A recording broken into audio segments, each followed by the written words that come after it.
बातें अखियन के सुअन के बरुए ये जान, बातें अखियन के सुअन के बरुए ये जान, न त कजरा के कीमत ही का बा,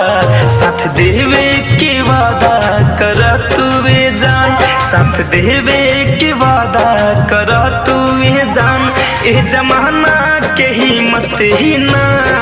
बा, बातें अखियन के सुअन के बरुए ये जान, न त कजरा के कीमत ही का बा।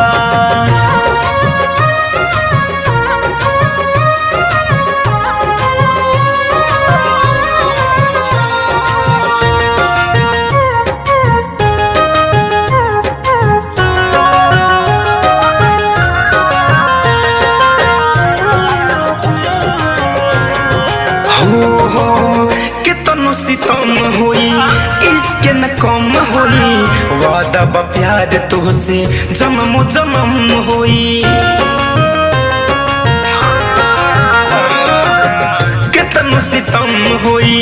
इसके न कम होई, वादा बा प्यार तुझसे जन्म जन्म होई, सच कही त तू सीरियस ना बारू, सच कही त तू सीरियस ना बारू,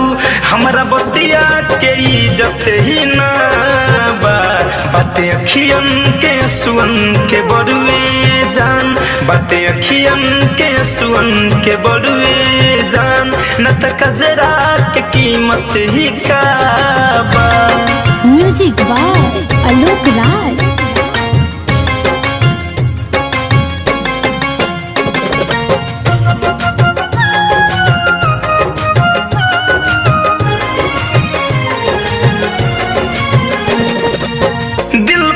केहू के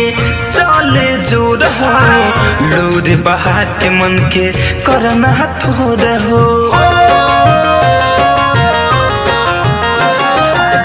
दिल पर न केहू के चले जो रहो, लोर बहा के मन के करना थो रहो,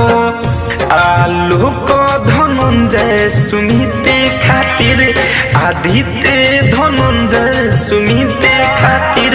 तनिको भी तो सिद्धत ही ना बा, बातें अखियन के सुअन के बरुए जान, न त कजरा के कीमत ही का बा।